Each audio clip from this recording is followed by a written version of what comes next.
Fala, jovens, muito bom dia. Estamos chegando aí ao 22º episódio dessa temporada e o último dessa série de 3 episódios sobre inteligência artificial. Eu espero que você esteja gostando. É um tema aí muito denso, então se você for que nem eu, visual, vai ter um artigo no blog com os exemplos e aí de forma mais lúdica, digamos assim, onde você pode acompanhar. Os links vão estar aqui na descrição do episódio. E se você ainda não nos acompanha, fica aí mais uma vez o convite para favoritar e adicionar ao seu agregador de podcast para toda semana receber um conteúdo novo sobre liderança, inteligência emocional, comunicação, tecnologia, enfim, muito conteúdo aí.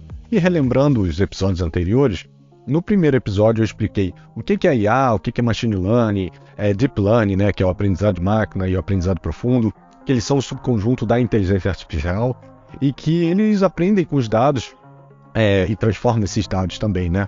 E eu falei um pouco sobre as redes neurais, que basicamente são modelos que simulam o nosso cérebro, né, quando forma as ligações entre os neurônios, e que são parte fundamental de tudo que a gente fala sobre inteligência artificial. Já no segundo episódio, eu entrei no detalhe de cada uma das redes, das principais, né, arquiteturas de redes neurais, modelos de redes neurais, dando aí alguns exemplos e aplicações. E hoje eu vou fechar o terceiro episódio falando um pouco sobre IA generativa e também sobre o nosso conhecido ChatGPT e trazer outros conceitos que estão incluídos aí dentro da IA e que bebem dessas fontes de Machine Learning e de Deep Learning. Bom, antes de falar do GPT, né, do ChatGPT, eu vou explicar um pouco o que são as IAs generativas.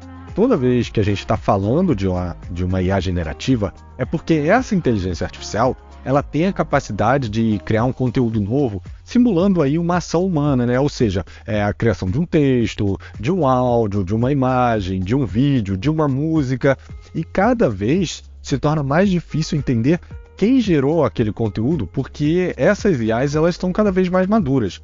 Ah, Bruno, então o ChatGPT ele é uma IA generativa. Sim, ele é uma IA generativa.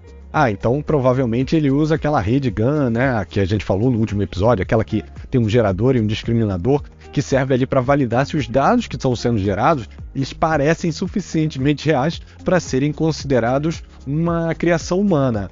Olha, pior que não. O GPT, ele significa Generative Pre-trained Transformer. Ele é uma família de modelos de linguagem baseado na arquitetura Transformer, que são aqueles que são pré-treinados com uma quantidade de dados, que tem o objetivo aí de gerar um texto que seja coerente, que seja natural.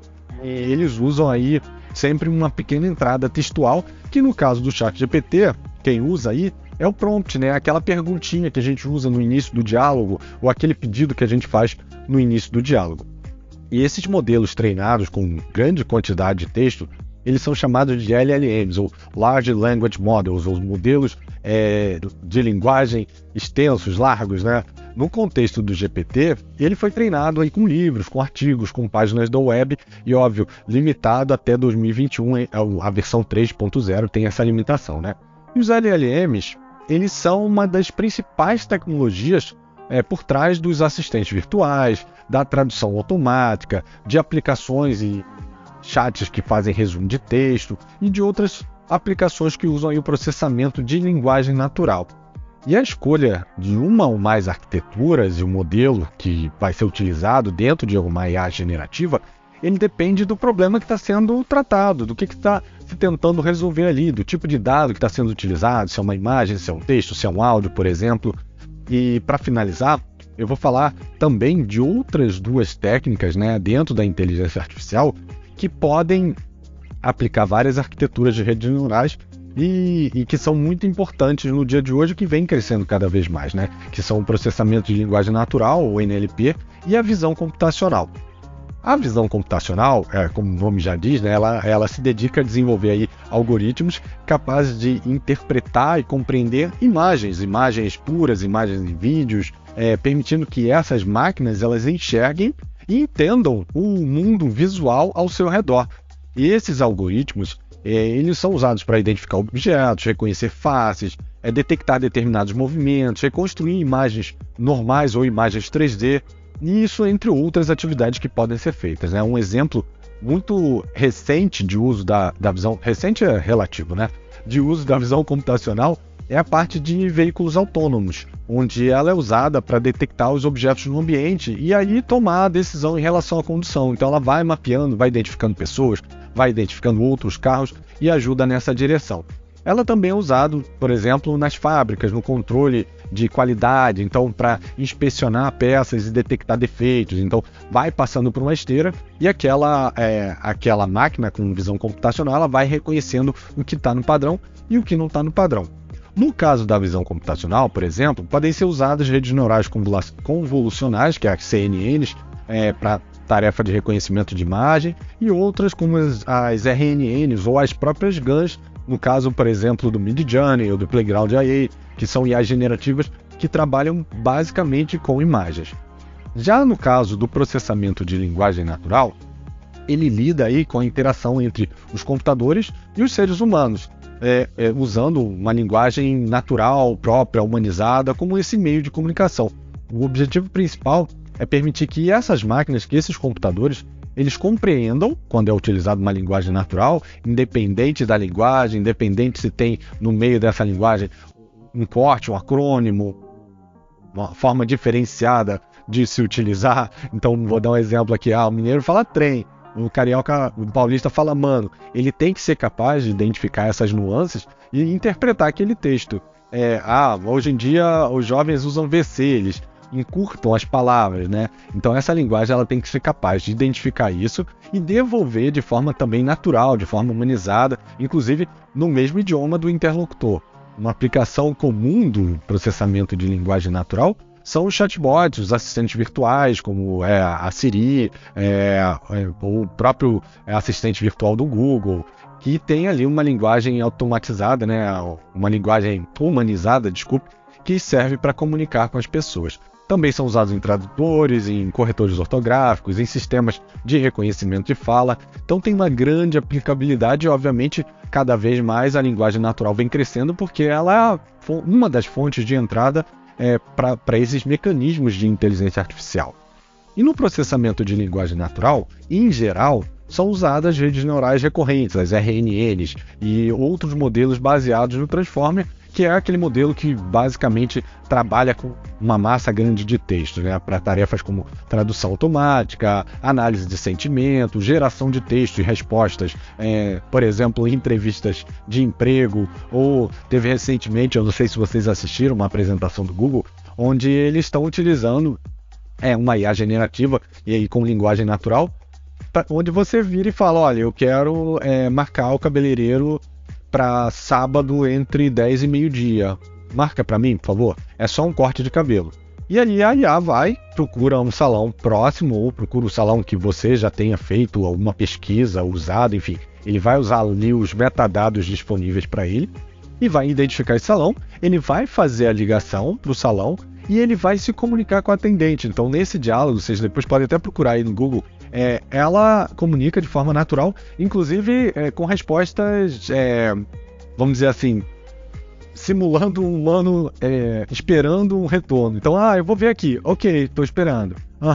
Vai respondendo assim, de forma bem natural. E esse vai ser um dos principais usos, né, do processamento de linguagem natural. E o que vem pela frente? Olha, é muito difícil dizer, inclusive porque existe aí uma questão ética muito relacionada ao uso da inteligência artificial. Mas é fato que algumas profissões vão sofrer aí mudanças ou até mesmo deixar de existir porque elas vão ser substituídas por inteligências artificiais. Bruno, isso quer dizer que a IA está chegando aí para acabar com os empregos? Não necessariamente. Assim como ela está mudando as profissões, como a tecnologia também trouxe várias mudanças, outras acabam surgindo, como profissões relacionadas à engenharia de prompt, à ciência de dados, entre outras. Isso faz até um link com o episódio da semana que vem, que eu vou falar um pouquinho sobre as profissões do futuro, né? Mas sem spoilers, deixa para a semana que vem. E hoje em dia, para que você consiga usar uma IA generativa, seja para uma criação de áudio, de vídeo, de apresentação, de texto, de site, tem para tudo. Qualquer coisa que ela seja capaz de gerar, você tem que saber pedir da melhor maneira. Por isso que surgiu a engenharia de prompt, que tem como objetivo principal evoluir esses textos, né, como solicitar, como interpretar dentro dessas IAs generativas. Seja o ChatGPT, seja um DALL-E, um Leonard, um Bard, um Midjourney, ChatSonic, enfim, o que mais tem hoje em dia é IA generativa, mas todas elas têm essa característica em comum. Elas têm uma entrada que, dependendo do detalhamento, dependendo da estrutura, dependendo de como você pede, o teu resultado vai ser muito melhor. Mas também existem outros perigos relacionados à IA que precisam ser endereçados para que elas não sejam o vilão dessa história, né? Não sejam a Skynet. O principal deles é a desinformação ou as informações falsas, que podem ser usadas aí para manipular pessoas e até mesmo podem ser usadas da forma incorreta, caso não exista aí uma curadoria. Não é o fato de uma IA responder de forma convincente que torna aquela resposta verdadeira. Por isso que é importante que a gente saiba discernir o que é verdadeiro do que não é nessa geração. E aí é onde está um grande problema, a grande dificuldade do momento. Porque cada passo de maturidade que essa inteligência artificial dá, fica mais difícil fazer essa separação. Por exemplo, hoje em dia a gente tem livro, vídeo, foto e até mesmo OnlyFans. Para quem não sabe o que é, são contas monetizadas aí com conteúdo privado que acabam criando grupos e recebendo dinheiro por conta disso, exibindo, por exemplo, fotos e fotos de pessoas que não existem, que pessoas que foram totalmente geradas por IA e que são tão convincentes que todo mundo que participa desses grupos acredita que realmente aquilo ali é verdadeiro. Já tem até golpes que estão aparecendo, novos golpes, com o uso da IA generativa de voz, onde alguém pega aí um conteúdo da internet, um áudio de uma pessoa, geralmente é uma pessoa pública que tem vídeo ou que tem um podcast, um influencer da vida, e treina a IA para que ela sintetize aquela voz e faz ligações para pessoas próximas, falando, olha, eu sou fulano de tal, ou pai, tô te ligando porque, perdi minha carteira, preciso que você faça um pix para mim. Esse golpe já era até conhecido, né, o golpe do WhatsApp. Mas agora, com um áudio com a voz do seu filho, é muito mais fácil que as pessoas caiam. Então já imaginou o risco que é para o futuro esse uso da IA de forma não ética, né? Já imaginou o risco que isso pode trazer, por exemplo, para a política? Enfim, esses temas éticos dão muito pano para manga e dão uma discussão muito grande. Eu acho que não caberia aqui nesse episódio, seria, um episódio inteiro só para falar sobre isso. Eu espero então que vocês tenham gostado do conteúdo dessa semana, dessa pincelada que eu dei nos temas de inteligência artificial, tenha esclarecido como elas funcionam, para que elas servem, quais as melhores aplicações. E deixo aqui um pedido, comente, curta, compartilhe esse conteúdo para que ele possa chegar a mais pessoas, principalmente pessoas que precisem entender como é que funcionam as IAs e também entendam que elas não são o vilão da história, que elas estão aí para ajudar a gente. Então a gente se vê semana que vem, pessoal. Um abraço e uma ótima semana para todos. Tchau, tchau.